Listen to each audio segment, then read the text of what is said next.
Hello and welcome to Jay's Reviews. Today we're covering King of Tokyo Dark Edition by IELLO. In this new version of King of Tokyo, we get to see a darker version of monsters we've come to love in the past, plus some new additions to the board. This is good for 2 to 6 players, plays in about 30 minutes, and is good for ages 8 and up. Let's hit the table and see what we've got. Setup. Place the main board in the middle of the table. Let everyone choose a monster.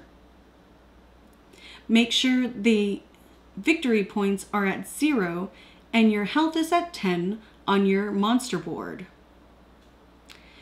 Place the 10 wickedness tiles next to the board by indication of the number at the bottom corner. Shuffle and place the power cards next to the board. Flip 3. Place energy shards and any additional tokens in reach of everyone. Place the dice on the table and you are ready to roll. Each player plays their turn in the following order. Roll your dice. You can roll your dice up to 3 times, selecting which dice you wish to keep if you're trying to get a combination of dice. Resolve dice. Depending on the combination of dice that you have, you can either gain victory points, wickedness points, gain health, energy charge, or do damage. One thing to note with wickedness points, at 3, 6, and 10 on the board, you'll be able to gain new abilities chosen from the piles that are currently available. If you are the first one to do damage, you can enter Tokyo with no problem. If there's someone in Tokyo already, you need to let them yield Tokyo before you can jump in. Buy power cards. Using energy charges, you can purchase cards that are available on the table, or you can pay 2 energy charges to wipe the board and get 3 new cards to see what you can purchase. End of turn. Pass the dice to the player to the left and let them roll their dice and see what they get. The game ends when a person has 20 victory points or is the last remaining monster on the board. I really enjoyed the new design of this game.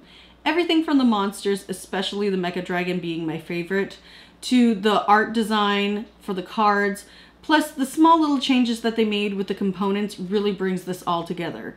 The addition of the wickedness track really gives you a lot more strategy and what you can potentially do with your dice rolls as well.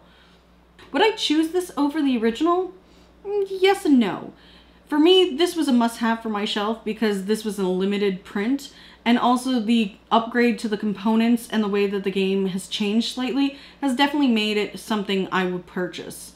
If you already own the original, then this version might have things that change that would fix the problems you had with the original. If you are a fan of the original, this is definitely something to pick up if you want to continue your monster collection as well. Due to it being a limited print, you'd rather pick it up sooner rather than later. I really hope IELLO decides to keep doing this Dark Edition series with King of New York as well as the monster packs. I'd really enjoy it if they ended up doing another city as well. I mean, come on, Montreal's got a lot to give. Final thoughts on this game. Overall, we still think it's worth the purchase, even if it's still fairly similar to the original, but due to the upgrades to the components, plus the little changes that they made, I think it's very worth the money that you put into it.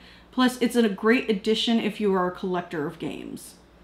The artwork is simply amazing, and I can't talk about the artwork enough. We give this Jay's seal of approval, and we'll catch you next time at the table.